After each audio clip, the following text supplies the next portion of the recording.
Number one, Ibble Dibble here. Hello, friends. So, this started out as just a small piece of my third video on Meghan's scary Variety magazine interview, but I ended up having a lot more to say about it than I expected. So, I'm breaking it out into a standalone video. This video is pretty narrowly focused. Yes, I do talk about fashion and image, but today we're just talking about her magazine photo shoots over the past few years and why they're really not working. If you want me to do videos about her royal wardrobe, her post-royal wardrobe, or her Jessica Mulroney era image building process, let me know in the comments below. We know that one of the big problems with Meghan's image is that she tries to exert too much control over it. She can't simply tell an illustrative story. She has to spell out the conclusions she demands we draw from it. She can't just play fast and loose with time and place, allowing us to forgive her for recollections varying, because we've all misremembered on occasion. She must rewrite history down to the day and time and give us as many fake details as she can come up with, believing that adds to her story's credibility, and seemingly forgetting that we all have Google and can look up real receipts that show the truth. She does the same thing with her physical image, her appearance. Her photo shoots, either for magazines or the fake pop shots she sets up, don't work because she tries to exert too much control. And she's an amateur.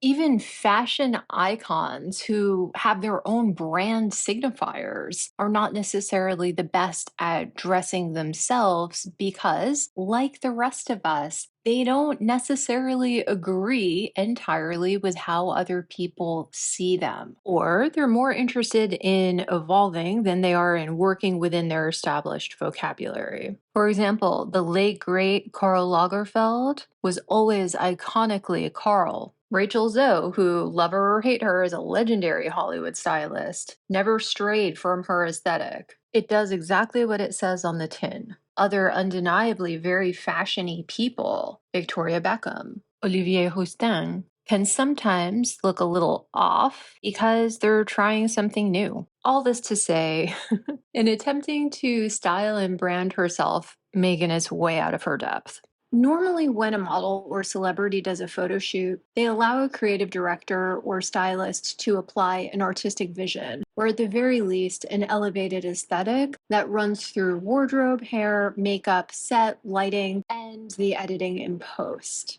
A three-pronged point of view is a powerful tool commonly used to narrow down looks and unify photos. Close your eyes and try to picture these looks.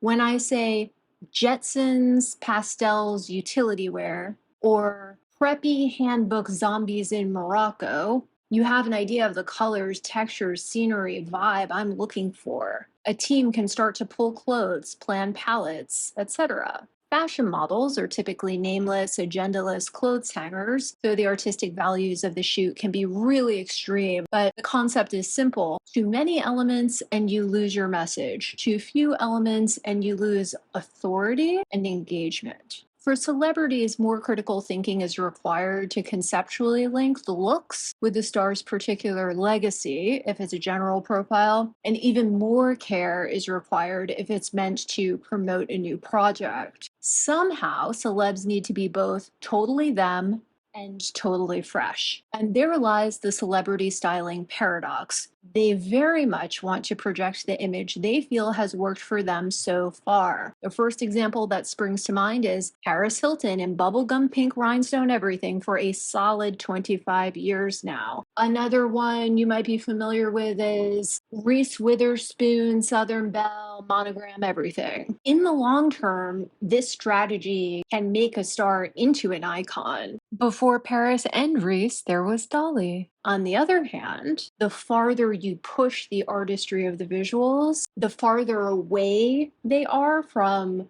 the star's pre-existing image, the more willing the viewer is to see the star in a new light and question everything they thought they knew about them. I believe the most iconic example of this in my lifetime has been how Madonna and Jean-Paul Gaultier changed together from Blonde Ambition to Frozen. We all went from thinking Madonna was just a material girl to thinking she was a cultured woman of the world and Eastern spiritual practices. Of course, we found out years later that's not true, but the rebranding worked. Sorry if I'm being too didactic. I know most people who watch my channel are not necessarily fashion followers, so that was the fastest I could get the mechanics across anyway. I'm sure you can tell I'm in way too deep.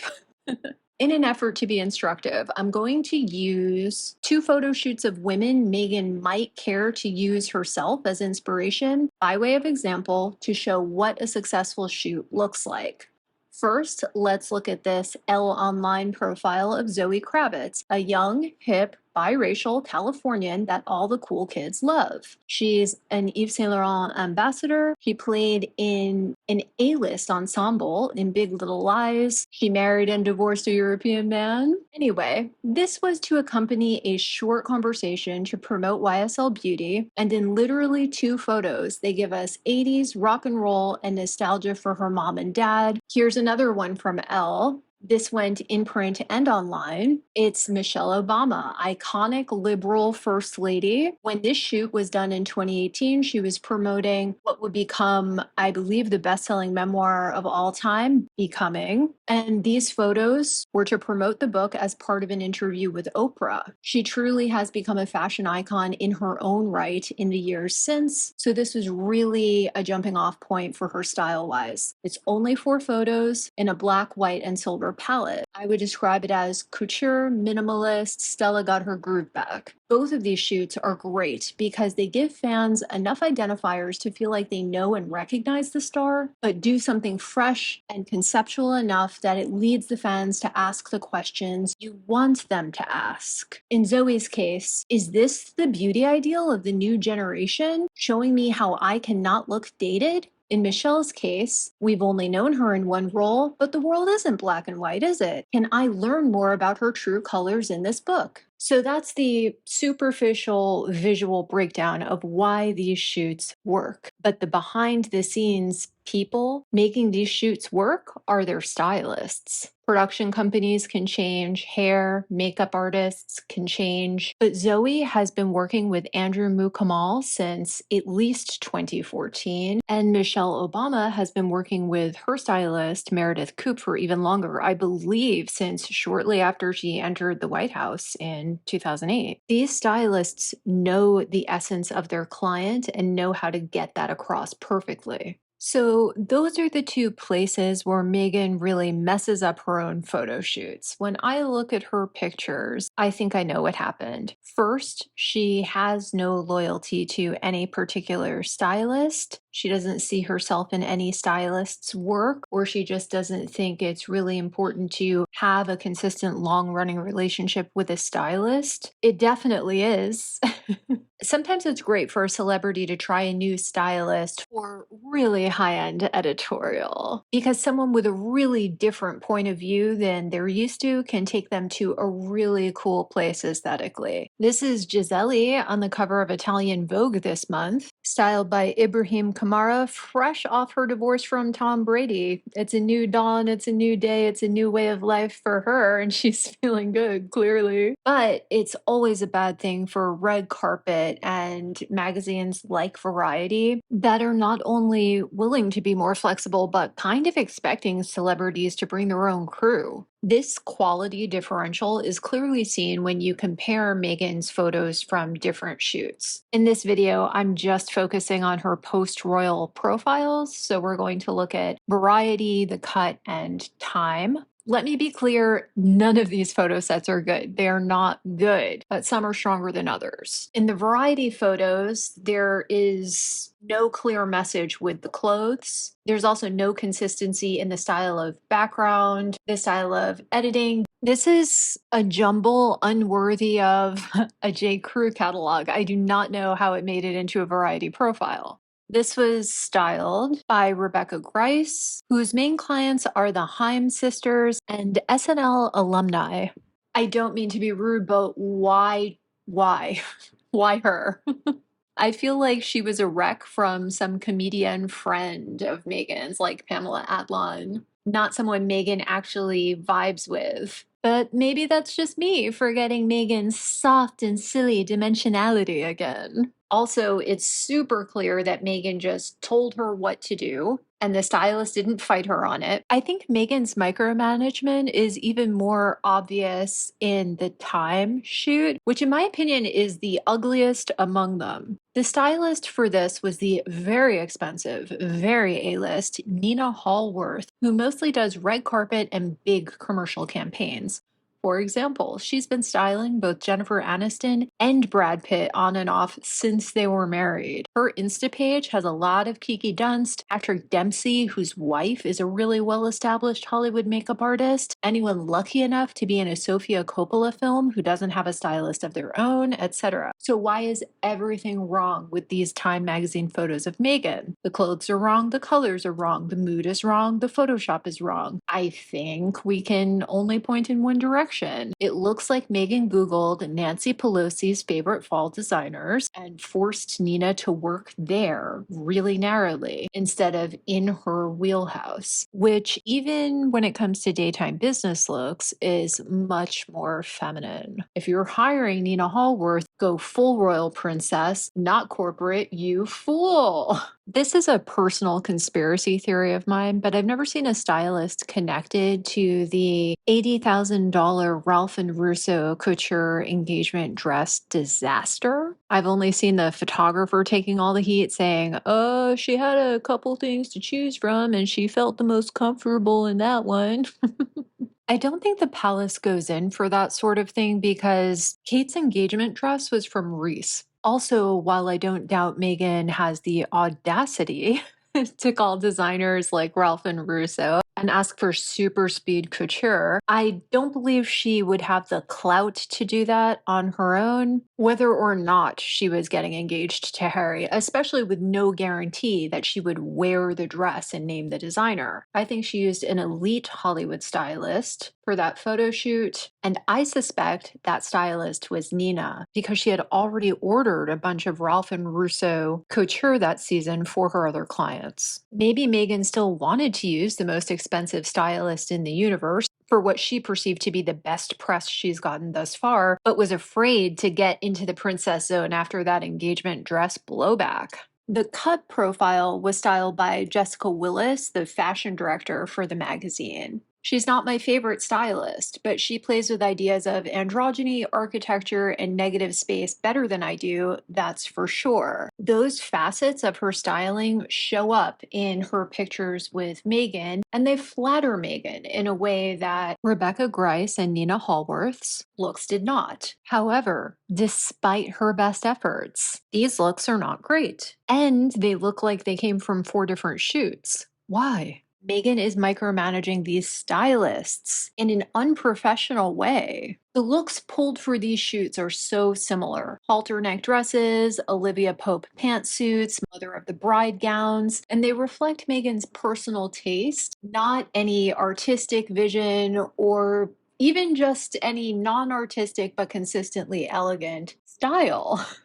It's the same thing with the labels worn. Meghan is only willing to wear really conservative labels. Max Mara, Carolina Herrera, Armani, Tory Burch, Chanel, Jason Wu. It's like she gave these stylists a shopping list of her favorite designers and went in with super broad directives like, I want a business look, a princess look, and a mom look. And somehow expected them to turn that into something that moved, inspired, and touched people. How could it? Meghan is clearly all but styling herself the same way she is all but writing these profiles. She thinks she's giving Grace Kelly all-American royalty, and she's just giving, I can't say no to a glass of champagne at Saks. If I were her stylist, I'd be annoyed and bored by bossy Megsy, and I kind of think they were. Because if you compare Jessica Willis's photos with Megan the Stallion to her photos with Megan the Duchess, quality with Megan the Stallion is so much higher because Megan the Stallion let Jessica do her thing. Instead of micromanaging so much, Meghan should just give these stylists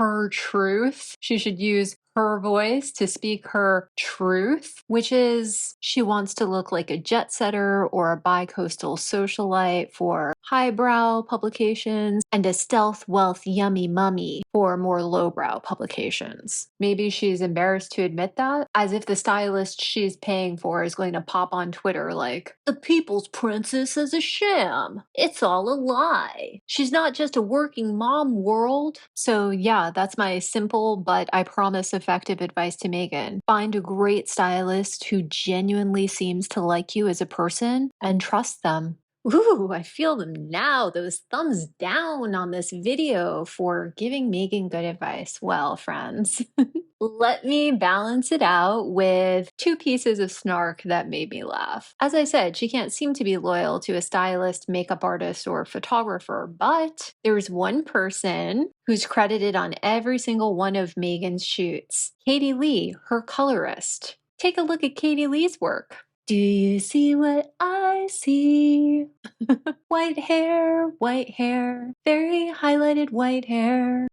Meghan, what the hell? What's extra funny about this, even funnier than the fact that Meghan, as rich as she is, gets her hair coloring comped whenever possible, is that Katie Lee is Black. Highbrow Hippie is a Black-owned salon. She promotes other Black-owned businesses on her Instagram, etc. I am not knocking her for working on white hair. I think anybody of any color can work on the hair of anybody of any color. It's about a skill set. And Katie Lee's skill set is obviously for these semi-blonde, straight, fine-haired white ladies. There is literally one Black person on her famous clients roster. No wonder. I honestly think the best Meghan's hair has ever looked on a photo shoot was in her pre-royal days, the Elle France spread, where they probably didn't want to pay for Katie Lee. Sorry to sound like such a cynic, but Meghan, people would believe your "I identify as yet struggle with being a biracial woman" shtick much more if you embraced it even a little bit, even on rare occasion. The second little piece of snark, I know Jessica Willis knows who Madame X is, and I believe she did this on purpose. If you don't know the story, Madame Pierre Gautreau was known around Paris as a social climber who had come from the farthest provinces to the ballrooms of the Parisian Nouveau Riche but could get no farther, despite her husband trying every which way. One way he tried was by hiring John Singer Sargent, the legendary portraitist, to paint her. Sargent agreed to paint her without taking a commission if he could exhibit her portrait at the Paris Salon of 1884. The couple agreed, so it was done. However, Sargent painted her with one of her straps falling off her shoulder, rather more than winking at her being the, shall we say, mattress actress of her day. Both Madame and Pierre himself were so ashamed that not only did they demand Sargent repaint the portrait with the strap in its proper place, but they refused to take ownership of it, even as a gift, and it sat in his studio for over 30 years. She was already towing the line between high society and the demi-monde, and by simply painting her in this dress, Sargent ruined her socially.